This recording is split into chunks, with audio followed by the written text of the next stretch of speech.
नमस्कार दोस्तों, मैं संदीप कुमार कौशिक आप सभी का आपके अपने कार्यक्रम एस्ट्रोनोमोलॉजी 456 में हार्दिक स्वागत करता हूं। दोस्तों, आज हम बातचीत करने जा रहे हैं 12 राशियों में सबसे अंतिम राशि मीन राशि। मीन राशि अप्रैल 2024 में इन लोगों को जो कैसा रहने वाला है, इसी के बारे में हम बातचीत करेंगे। जैसा कि आप लोग देख रहे हैं, प्रथम भाव में, ठीक है, राहु, सूर्य और शुक्र है।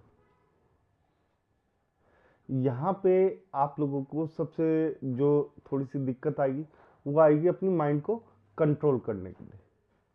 पैसा बहुत आएगा और आप खर्च भी बहुत करेंगे, अपने ऊपर करेंगे, अपने परिवार के ऊपर करेंगे, ठीक है ना। अपने आप को सजाने संवारने में आप ज़्यादा व्यस्त हो जाएंगे। इस चीज़ का आप लोगों को बहुत ज़्यादा ख्याल रखना चाहिए कि देखो, खूबसूरती तो अंदर की होती है, बाहर की नहीं होती है, लेकिन खूबसूरत दिखने की चाह तो हर व्यक्ति में होती है। इसी कारण से आप लोग थोड़ा सा ज़्यादा पैसा खर्च करेंगे और अचानक से बड़े बड़े खर्चे करेंगे आप लोग, जिस कारण से आपको दिक्कतें हो सकती हैं।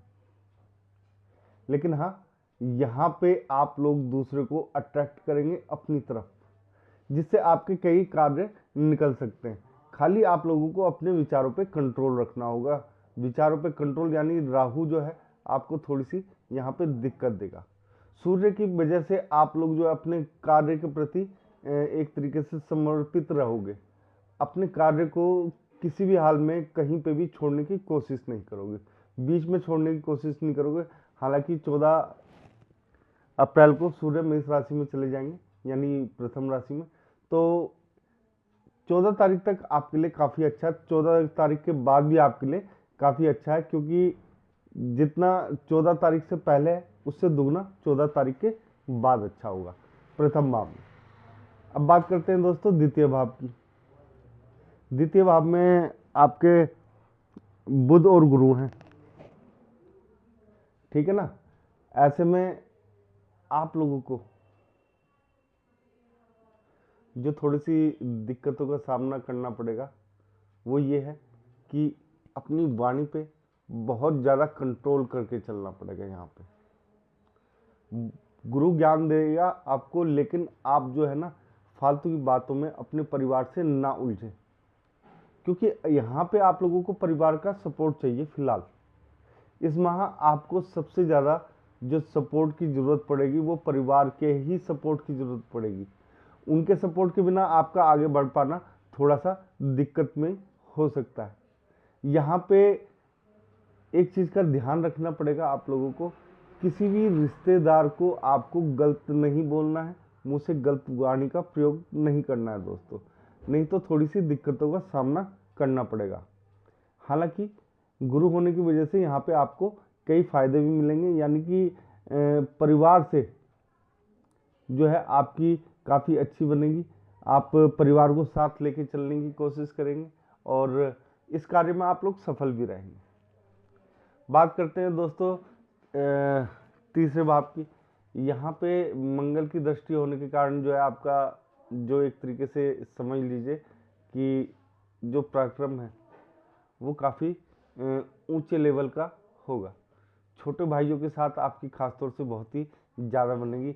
एक तरीके से उनके बॉडीगार्ड की तरह आप यहाँ पे कार्य करते हुए नजर आएंगे, यानी कि छोटे भाई को बॉडीगार्ड की तरह आप सेव करके चलेंगे, यानी कि उसका ख्याल कुछ ज़्यादा ही रखेंगे। तो यहाँ पे आप लोगों के लिए काफ़ी अच्छा है कि आप जिम्मेदारियों से पीछे नहीं भाग रहे। इसके बाद करते हैं दोस्तों चतुर्थ भाव की। यहाँ पे आप जो है हो सकता है किसी मकान, दुकान या वाहन, किसी भी ऐसी चीज पे खर्च कर सकते हैं जिसकी आपको फिलहाल कोई जरूरत नहीं है। उस चीज से बचना है आप लोगों को थोड़ा सा यहाँ पर, क्योंकि देखो, अगर आपके पास ऑलरेडी पहले से वो चीज है और आप दोबारा खरीद रहे हैं तो उसका कोई औचित्य नहीं है, ठीक है ना। फिलहाल आप लोगों को अपने आप को थोड़ा सा अपग्रेड करने से, यानी कि थोड़ा सा आगे बढ़ने से रोकना होगा यहाँ पे इस समय, ठीक है ना। हालांकि समय आपके लिए बहुत अच्छा चल रहा है, लेकिन फिलहाल आप लोगों को अपने आप को रोकना पड़ेगा। आपको यहाँ पे राहु के भी कुछ उपाय करने पड़ेंगे दोस्तों, ठीक है ना। राहु के जो उपाय हैं उनमें से एक ये है कि देखो, चंडी कवच का आप लोगों को पाठ करना है, ठीक है ना। तो क्योंकि राहु प्रथम भाव में, तो यहाँ पे जो राहु जो है ना, आपकी बुद्धि जो है ना, थोड़ी सी इधर उधर एकदम से आगे पीछे, एकदम से अचानक से परिवर्तन कर देता है। तो आप एकदम अचानक से ये सब चीज़ें करने लग जाओगे। तो राहु के उपाय आप लोगों को करोगे तो आप लोगों को ना यहाँ पे इस चीज़ में थोड़ी सफलता मिल जाएगी। बात करते हैं पंचम भाव की। बच्चे आपके जो है नॉर्मल तरीके से आगे बढ़ते हुए दिखाई देंगे। कोई ऐसा नहीं है कि बहुत ज़्यादा हाई लेवल पर, हर चीज़ को वो क्रैक करेंगे नॉर्मल तरीके से। कोई जल्दबाजी नहीं, कोई कुछ नहीं है, बिल्कुल शांत तरीके से आपको यहाँ पे उन सब के जो एक तरीके से सब होता हुआ दिख जाएगा। बात रही प्रेम संबंधों की। प्रेम संबंधों में कोई ऐसा खास नहीं है कि आपका झगड़ा होगा, कुछ होगा, वाद विवाद नॉर्मल तरीके से जैसे एक आदमी का संबंध होता है वैसे ही चलेंगे। कोई इसमें भारी उथल पुथल नहीं दिख रही है। हाँ दोस्तों, अब आते हैं छठे भाव पे।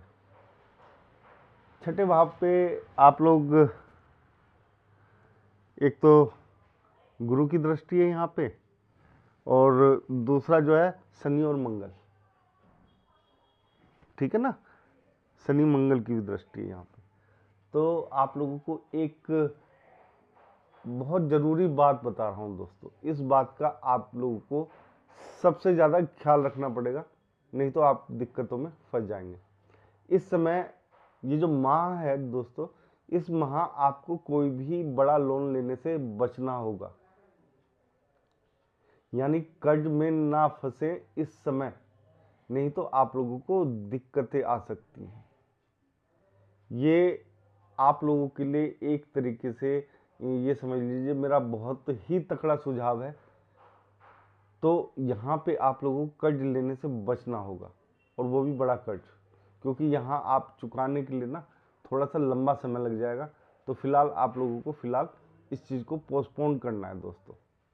बहुत ज़्यादा ज़रूरत हो तो ही ले, और सोच समझ के ले, क्योंकि ये चक्रव्यूह आपको लंबे समय तक उलझा के रख सकता है।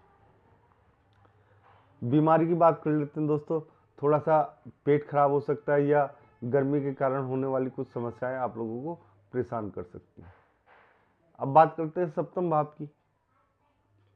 तो यहाँ पे राहु, सूर्य, शुक्र और केतु तो स्वयं बैठे ही हैं, ठीक है। इन तीनों की नज़र है।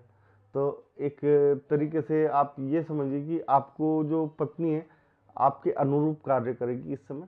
थोड़ा सा आप लोगों को यहाँ पे दिक्कतें कम होंगी, लेकिन मैंने पहले कहा, अपने विचारों पे, अपनी वाणी पे आप लोगों को लगाम लगाना है।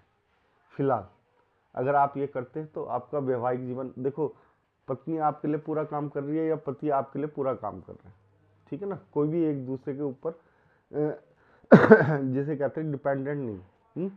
तो उस स्थिति में आपको दूसरे को टोकना नहीं है, गलत बातें नहीं बोलनी है, ठीक है ना।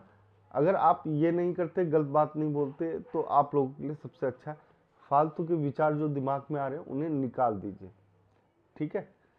केतु जो है यहाँ पे बैठा होने का मतलब ये है कि अगर आप ये दिमाग से ये चीज़ें निकाल के आप ये काम करोगे, तो यहाँ पे आप लोगों का जो संबंध है वो लंबे समय तक मिठास से भरा हुआ रहेगा। खाली आप लोगों को कुछ समय इंतजार करना पड़ेगा, ठीक है दोस्तों। इसके बाद व्यापार की बात करते हैं। व्यापार में आप लोगों के लिए जो है एक तरीके से लंबी रेस के घोड़े की शुरुआत हो सकती है यहाँ से, यानी कि आप लंबा दौड़ सकते हो व्यापार में। यहाँ पे आपको एक तरीके से मौका मिलने वाला है, इस मौके को चूकना मत आप लोग, क्योंकि जो थोड़ी बहुत दिक्कतें चल रही थी वो समाप्त हो जाएंगी इस व्यापार के कारण कई लोगों की। यहाँ पे ये मौका बहुत कम देखने को मिलता है दोस्तों, ठीक है ना। तो इस मौके का जबरदस्त तरीके से फायदा उठाएं। ये मौका एकदम से आएगा और जब आएगा तो आपको पता भी नहीं चल पाएगा कि हाँ ऐसा मौका है, लेकिन आप लोगों को उस मौके को देखना है, समझना है और तभी आगे बढ़ना है। ये जिंदगी का आपका टर्निंग पॉइंट भी साबित हो सकता है एक तरीके से। बात करते हैं अष्टम भाव की दोस्तों। तो ये बुध और गुरु दोनों की नज़र है, ठीक है ना। तो यहाँ पे गुरु के लिए आप लोगों के लिए एक चीज़ और बता दूं, यहाँ पे आप अपने बारे में कुछ भी बोलेंगे तो वो सच नहीं होगा, ठीक है ना। और बुद्ध जो है वाणी का तो होता ही है, ठीक है। मैं पहले बता चुका हूँ कि अपनी वाणी पे कंट्रोल करके चलना है। वो इसी कारण से दोस्तों कि अष्टम भाव को ये दोनों की सीधी दृष्टि देख रही है। तो यहाँ पे होता क्या है दोस्तों कि गुरु जब भी इस जगह पे आ जाता है और देखता है, बुद्ध तो वाचाल होता है यानी बोलने वाला होता है, वाणी होती है, ठीक है ना। लेकिन आप लोगों को यहाँ पे किसी को भी गलत नहीं बोलना है दोस्तों, क्योंकि इस समय आप जो भी बोलोगे वो सत्य हो जाएगा दूसरों के लिए, सामने वालों के लिए, ठीक है ना। तो ये आपके लिए नहीं है, क्योंकि आप अपने बारे में कुछ बोलेंगे वो यहाँ पे सत्य नहीं होगा, लेकिन सामने वाले को बोलेंगे तो वो सत्य हो जाएगा। तो इन चीजों से आप लोगों को बचना है। जब भी बोलें दूसरों के लिए अच्छा बोलें। तो अच्छा बोलोगे तो देखो कहीं ना कहीं जो हमारी दुआएं होती हैं वो हमारे पास लौट के आ जाती हैं, ठीक है ना। अच्छा करोगे तो अच्छा मिलेगा, ठीक है। आप किसी को अच्छा बोलोगे तो वो भी आपको अच्छा बोलोगे। मैं किसी को राम राम बोलूंगा तो वो भी मेरे को राम राम ही बोलेंगे, ठीक है ना दोस्तों। तो कहने का अर्थ ये है कि आप लोगों को अच्छा बोलना है दूसरों के बारे में, और सोचना भी अच्छा है, क्योंकि यहाँ पे अगर आप किसी को गलत बोलेंगे तो उसके साथ वो हो सकता है, यानी कि एक तरीके से अब जुबान जो है गंदी हो जाती है। यहाँ पे माँ सरस्वती बैठ जाती है, गुरु जब भी है इस भाव में होते हैं और साथ में बुध भी है, तो आप वाचाल यानी कि ज़्यादा बोलेंगे, तो उस चीज़ पे कंट्रोल रखना है आप लोगों ने, ठीक है दोस्तों। गलत नहीं बोलना है। नौ भाव, ठीक है ना, आपका भाग्य भाव है। भाग्य भाव काफ़ी अच्छा है, ठीक है ना। तो यहाँ पे आप लोगों को कोई ऐसी खास समस्याओं का सामना नहीं करना पड़ेगा, जिससे कि एक तरीके से आप लोगों को जो उपाय करना है भाग्य को बढ़ाने के लिए, थोड़ा सा भाग्य कमज़ोर रहेगा। पैसे में इतनी बढ़ोतरी संभव नहीं है जितनी आप सोचो, लेकिन हाँ जो मैंने बताया यहाँ पे मौका मिलेगा, अगर वो आ जाए तो आपके लिए बहुत ही बेटर है। तो यहाँ पे आप लोगों ने करना क्या है दोस्तों, किसी भी गली के कुत्ते को आपको रोटी जरूर खिलानी है। यहाँ पे ये जरूर करके चलें, आपके लिए बहुत ही फायदेमंद साबित होगा, ठीक है। इसके बाद दसम भाव। दसम भाव में नौकरी वगैरह में कोई दिक्कत नहीं है, बिल्कुल एक तरीके से बिंदास होकर चलेगा आपका काम, कोई भी परेशानी नहीं है।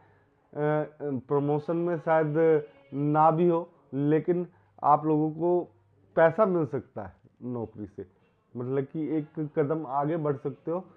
प्रमोशन नहीं होगा, प्रमोशन के चांस कम हैं, लेकिन आपकी जो नौकरी है वो बरकरार रहेगी, उसमें किसी भी तरीके का डिस्टरबेंस पैदा नहीं होगा। दोस्तों इसके बाद बात करते हैं अपने आखिरी 11वें भाव की। जैसा कि मैंने आप लोगों को पहले ही बता दिया कि यहाँ पे आप लोगों को कोई ऐसा एक्स्ट्रा इनकम नहीं हो पाएगी। तो तो आप लोग जो है ना यहाँ पे बहुत ही शांति से जो आ रहा है उसे बचा के चलें, क्योंकि गुरु जो है आपके साथ कुछ खिलवाड़ कर सकता है, तो उससे बचने के लिए आप लोगों को ये काम करना पड़ेगा दोस्तों, ठीक है ना। तो अपने पैसों को अपनी ज़रूरत के हिसाब से बचा के सोच समझ के वो करना है, आप लोगों को खर्च करना है, उसे बचा के रखो। जो भी पैसा है उसे लगा के रखो, यहाँ पे यही आपके लिए सबसे ज़्यादा फायदेमंद साबित होगा। 12वें भाव की बात कर लेते हैं दोस्तों।